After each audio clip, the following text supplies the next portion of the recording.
अस्सलाम वालेकुम व्यूअर्स, ये देखें अमीर अब्बास ने GTV पे मौलाना तारिक जमील से जो इंटरव्यू लिया है वो ताज़ा ईद पे, उसमें वो क्या करें और मौलाना ने इमरान खान साहब के बारे में क्या कहा कि वो जेल में वो कब छूटेंगे, किस तरह छूटेंगे और उसके बारे में उसने क्या हक़ाइक़ बयान किए, ये सुने ज़रा। मौलाना साहब, अमानत में ख़यानत करना ये कितना बड़ा जुर्म है? मेरे नबी का फरमान है, मैं अपने उम्मती से हर गुनाह की उम्मीद रखता हूँ लेकिन दो की उम्मीद नहीं रखता। एक वो झूठ नहीं बोलेगा, एक ख़यानत नहीं करेगा, खाइन नहीं होगा। खाइन नहीं होगा।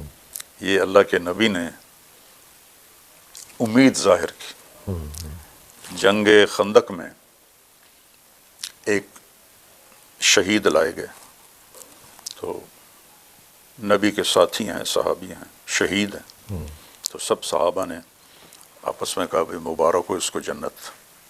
तो आपने फरमाया, तुम ये कह रहे हो, मैं तो कुछ और देख रहा हूँ।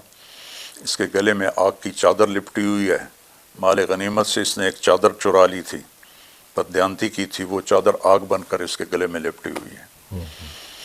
तो ख़यानत पर तो कोई चीज़ काम नहीं आई। तो ये जो 8 फरवरी और 9 फरवरी 8 का इलेक्शन और फिर 9 फरवरी को क्या हो गया और रात को लोग सोए और सुबह बस मर के इंशाअल्लाह फैसला होगा। मरना तो सब ने है ना, मरना तो सब ने है। सईद इब्न जुबैर रहमहुल्लाह आखिरी शख्स थे जिसको हज्जाज ने कत्ल किया, आखिरी शख्स थे। उसके बाद वो किसी को कत्ल नहीं कर सका। उसकी हालत ही वो नहीं रही कि वो कत्ल 40 दिन बाद 50 दिन बाद मर गया वो। तो कहने लगा, तुम्हें कैसे कत्ल करूं? उससे पूछ रहा है। तो फरमाने लगे, जैसा तुम्हें आखिरत में कत्ल होना पसंद है वैसे तो मुझे कत्ल कर ले, जैसे तू मुझे कत्ल करेगा वैसे तुझे वहाँ कत्ल किया जाएगा, तो जो तुझे पसंद है वो कर ले।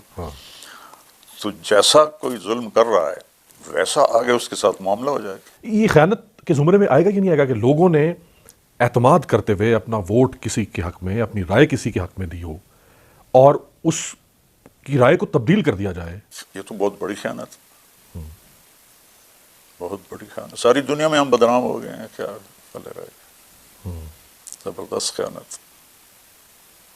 इस तरह पर चल जाती हैं चीज़ें, पर निज़ाम रियासतें नहीं चले।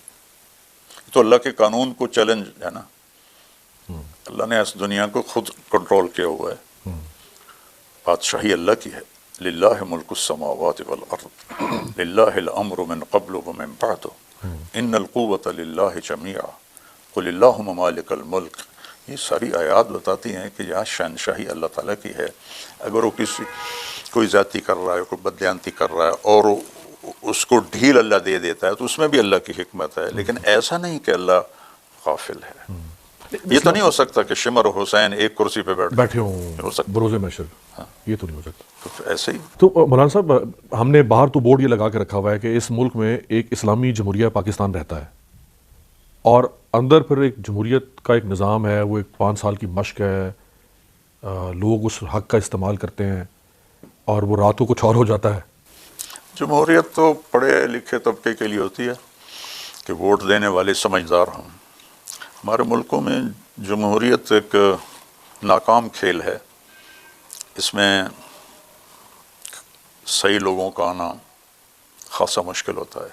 लेकिन अगर कोई सही राय का इंतखाब करे भी और उसकी राय ही तो बस फिर अल्लाह है ना, गबन हो जाए राय, अल्लाह है ना। अल्लाह भी तो है ना। अल्लाह के सामने केस रख दें। आखिर में चूँकि बहरहाल इमरान खान साहब आपका बहुत एहतराम करते हैं, यकीनी तौर पर अभी भी करते होंगे, और आपका उनके साथ एक तारुफ या ताल्लुक़ भी रहा। तो वो जो गुज़श्ता 8-9 माह से जेल में और जिन मुकदमात का, आप तो सज़ा याफ्ता हैं, अब तो मुलज़िम नहीं है, सज़ा याफ्ता मुजरिम है वो रियासत की नज़र में, मुश्किलात उनकी को कम होगी? देखें, रात कितनी लंबी हो जाए ना, सुबह ज़रूर होती है। ये अल्लाह का निज़ाम। जब अंधेरा हद से बढ़ता है तो अल्लाह सुबह सादिक को ले आता है, पहली का चाँद नज़र आ जाता है। तो हर रात की सवेर है, इस रात की भी सवेर होगी।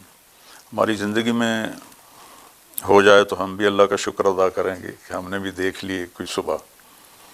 हम चले गए तो सुबह ने ज़रूर होना है और ज़ालिमों ने अपने अंजाम को पहुँचना है कि ये खेल اللہ نے کسی کے ہاتھ میں نہیں دیا کہ وہ کائناتی فیصلے کرے، یہ اس کے ہاتھ میں۔ لیکن ہم فرعون نے کتنا زور لگایا کہ موسیٰ کو قتل کر دیا جائے، 70,000 بچے مار دیے۔ موسیٰ پیدا ہو گئی رہا اور اس کے گھر میں ہی اس پل کے کر گھر میں پلا اور اس کے منہ سے نکلا یہی ہے میرا قاتل، نہیں مار سکا کہ اللہ کا غیبی نظام چل رہا تھا۔ غار ثور میں کوئی پردہ نہیں تھا، وہ سارے دروازے پہ کھڑے ہیں اور اللہ نے آگے اپنا پردہ ڈال دیا، ان کو نظر ہی نہیں آیا کہ اندر ہے، نظر ہی نہیں آیا کہ اندر بیٹھے ہوئے۔ بلکہ امیہ بن خلف نے یا ابی بن خلف نے وہاں بیٹھ کر اندر پیشاب کیا تو آپ نے حضرت ابوبکر سے فرمایا دیکھو اگر یہ ہمیں دیکھ رہا ہوتا تو یہ پیشاب کر رہا ہوتا۔ ہماری قوم میں چونکہ خیانت بہت چھوٹی سطح سے چلتی ہے اور اوپر بادشاہوں تک جاتی ہے، ریڑھی والا بھی خیانت کر رہا ہے، وہ گلے ہوئے پھل ڈال دیتا ہے۔ میں نے ایک ویڈیو دیکھی، مجھے ہنسی بھی آئی دکھ بھی ہوا۔ وہ ایک آدمی ریڑھی سے آم لے رہا ہے تو وہ ریڑھی والے نے ایسے کیا ہوا ہے شاپر، تو اس کو آم دیتا ہے تو وہ آم لے کر شاپر سے گزار کر ریڑھی پہ ڈال دیتا اور خود جلدی سے ایک چھوٹا آم اٹھا کے اس میں ڈال دیتا۔ ایک آم اس کا چنا ہوا اس نے شاپر میں نہیں ڈالا، جو ایک آم پہ بھی دیکھ لیا مولانا صاحب نے عمران خان صاحب کے بارے میں کیا کہا اور کس طرح شعر سنایا اور کس طرح کہاوت سنائی کہ عمران خان صاحب کیا ہیں، وہ کس طرح آئیں گے اور اللہ اس کو کس طرح لائے گا، اور اللہ کے حق میں وہ کس طرح جا رہا ہے اور عوام کے حق میں اور مسلمانوں کے حق میں وہ کس طرح لڑ رہا ہے اور کیوں سزا کر رہا ہے اور کس لیے سزا کر رہا ہے۔ لیکن وہ دن بھی آئے گا، وہ رات بھی گزر جائے گی جو مشکل رات ہے، اور جو ظالم ہے ان کے ساتھ جو حشر ہوگا وہ بھی دیکھا جائے گا۔ تو ویڈیو پسند آئے تو ویڈیو کو لائک اور شیئر ضرور کیجیے گا، اور اگر چینل پہ نئے تو پلیز چینل کو سبسکرائب کریں۔ شکریہ، اللہ حافظ۔